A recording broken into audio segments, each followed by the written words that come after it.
Good morning everyone. कैसे हो आप लोग? आपको बता दूं, आप अगर per day 30 minute current affairs देखते हैं तो आपकी एक भी करंट अफेयर्स की क्वेश्चन किसी भी कॉम्पिटिटिव एग्जाम में मिस नहीं होगी। तो चलिए आज के सेशन का फर्स्ट नंबर क्वेश्चन स्टार्ट करते हैं। 7वां अंतर्राष्ट्रीय योग दिवस 21 जून को मनाया गया है। वर्ष 2021 के योग दिवस की थीम क्या है? ऑप्शन ए में है yoga for mental health, option B yoga for physical health, option C yoga for wellbeing या wellness, option D yoga for psychology health. इसका सही आंसर हो जाएगा option C yoga for wellbeing या वेलनेस। वर्ष 2021 के योग दिवस की थीम योगा फॉर वेलबींग या वेलनेस है। योग व्यायाम अच्छे स्वास्थ्य के लिए लाभदायक है। अच्छा स्वास्थ्य ही सभी सफलताओं का माध्यम है। स्वास्थ्य के अंतर्गत शारीरिक और मानसिक स्वास्थ्य शामिल है। योग अवसाद यानी कि बीमारियों से, थकावट, उदासी से दूर रखकर क्रियाशील बनाए रखता है, यानी फिट बनाए रखता है, जिससे हम किसी कार्य को आसानी से अच्छे तरीके से कर पाते हैं। योग दिवस की पहल यानी कि शुरुआत के लिए भारतीय प्रधानमंत्री नरेंद्र मोदी ने 27 सितंबर 2014 को संयुक्त राष्ट्र महासभा में एक भाषण के द्वारा योग को जागरूक किया था, जिसके उपरांत 11 दिसंबर 2014 में संयुक्त राष्ट्र के 177 सदस्यों के द्वारा 21 जून को अंतर्राष्ट्रीय योग दिवस के रूप में घोषित किया गया। सर्वप्रथम योग दिवस 21 जून 2015 को मनाई गई थी। तो इस तरह से इसका आंसर होगा option C yoga for wellbeing या वेलनेस। नेक्स्ट क्वेश्चन है, इस साल भारत सरकार का कौन सा मंत्रालय योग एक भारतीय विरासत है अभियान के तहत अंतर्राष्ट्रीय योग दिवस मनाया है? ऑप्शन ए में है स्वास्थ्य और परिवार कल्याण मंत्रालय, ऑप्शन बी आयुष मंत्रालय, ऑप्शन सी विज्ञान और प्रौद्योगिकी मंत्रालय, ऑप्शन डी संस्कृत मंत्रालय। इसका ऑप्शन हो जाएगा ऑप्शन डी संस्कृत मंत्रालय। इस साल 21 जून को भारत सरकार का संस्कृत मंत्रालय योग एक भारतीय विरासत है अभियान के तहत अंतर्राष्ट्रीय योग दिवस मनाए। इस अभियान के तहत देश के 75 सांस्कृतिक स्थलों को योग दिवस के लिए चुना गया। इसके तहत 45 मिनट के योग के बाद 30 मिनट के सांस्कृतिक कार्यक्रम आयोजित किए गए। इसके लिए महाराष्ट्र के 4 स्थलों को चुना गया। पुणे का आगा खान पैलेस, मुंबई की कन्हेरी गुफाएं, औरंगाबाद की एलोरा गुफाएं और नागपुर की पुराना उच्च न्यायालय भवन। तो इस तरह से इसका आंसर हो जाएगा ऑप्शन डी संस्कृत मंत्रालय। नेक्स्ट क्वेश्चन है, भारत किस पहल को लेकर ब्रिक्स देशों के साथ 22 जून को 2 दिवसीय शिखर सम्मेलन आयोजित कर रहा है? ग्रीन हाउस प्रभाव, green energy, green hydrogen, green fungus. Option सही हो जाएगा इसका ऑप्शन सी ग्रीन हाइड्रोजन। आपको बता दें ब्रिक्स एक उभरती अर्थव्यवस्थाओं का संघ है जिसमें 5 कंट्री है, ब्राजील, रूस, भारत, चीन, दक्षिण अफ्रीका। इसकी स्थापना 2009 को की गई थी। भारत ब्रिक्स देशों के साथ मिलकर ग्रीन हाइड्रोजन पहल पर 22 जून से 2 दिवसीय शिखर सम्मेलन आयोजित कर रहा है। इस कार्यक्रम ग्रीन हाइड्रोजन पहल एवं विचारों को साझा करने के लिए मंच प्रदान करता है। इसे वीडियो कॉन्फ्रेंस के माध्यम से आयोजित किया जाएगा और 23 जून को समाप्त होगा। सम्मेलन के पहले दिन प्रत्येक राष्ट्र के प्रतिनिधि हाइड्रोजन के उपयोग और अपनी भविष्य की योजनाओं का साझा करेंगे। वहीं दूसरे दिन विभिन्न देशों द्वारा समग्र ऊर्जा नीति ढांचे में हाइड्रोजन को एकीकृत करने के विचारों पर चर्चा होगी। इस तरह से इसका आंसर हो जाएगा option C green hydrogen. Next question है, पंचगंगा नदी किसका सहायक नदी है? ऑप्शन ए गोदावरी नदी, ऑप्शन बी कृष्णा नदी, ऑप्शन सी कावेरी नदी, ऑप्शन डी तुंगभद्रा नदी। इसका सही आंसर हो जाएगा ऑप्शन बी कृष्णा नदी। पंचगंगा कृष्णा नदी की सहायक नदी है जो महाराष्ट्र के कोल्हापुर से होकर बहती है। इन दिनों पश्चिमी महाराष्ट्र, रायगढ़, ठाणे, सतारा, कोल्हापुर जिलों में भारी बारिश जारी है जिससे पंचगंगा नदी का जलस्तर बढ़ गया है। आपको बता दें पंचगंगा नदी का निर्माण अन्य 4 नदियों के द्वारा हुआ है। ये नदियां हैं कसारी, कुंभी, तुलसी और भोगवती। यह नदी पर्यटकों के आकर्षण का भी केंद्र है।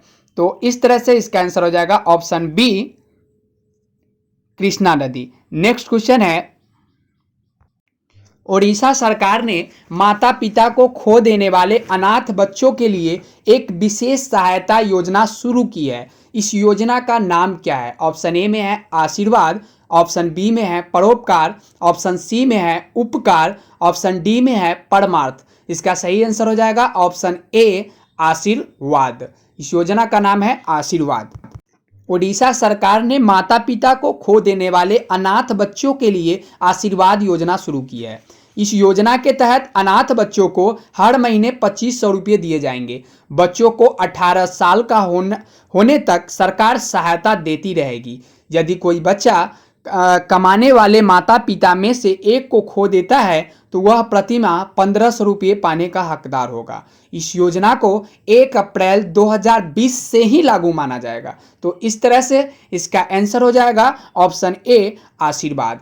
अब हम नेक्स्ट क्वेश्चन की ओर बढ़ते हैं। नेक्स्ट क्वेश्चन है, दिव्यांगजनों में खेलों के प्रति रुचि और पैरालंपिक में उनके अच्छे प्रदर्शन को देखते हुए किस मंत्रालय ने देश के विभिन्न हिस्सों में 5 दिव्यांगत खेल केंद्र स्थापित करने का निर्णय लिया है? ऑप्शन है स्वास्थ्य और परिवार कल्याण मंत्रालय, सामाजिक न्याय एवं अधिकारिता मंत्रालय, खेल मंत्रालय, आयुष मंत्रालय। इसका सही आंसर होगा ऑप्शन बी सामाजिक न्याय एवं अधिकारिता मंत्रालय।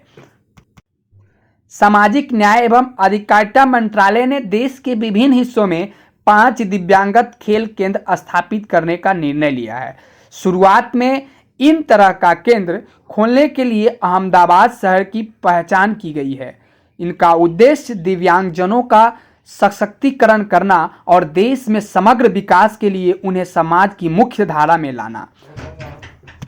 तो इस तरह से इसका आंसर हो जाएगा ऑप्शन बी सामाजिक न्याय एवं अधिकारिता मंत्रालय।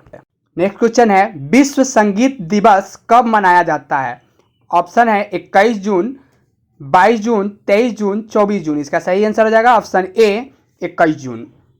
विश्व संगीत दिवस 21 जून को मनाया जाता है। यह दिवस पहली बार 1982 में फ्रांस में मनाया गया था। इसका उद्देश्य लोगों को सड़कों पर लाकर संगीत सुनने का आनंद प्रदान करना था। आंसर हो जाएगा ऑप्शन ए 21 जून।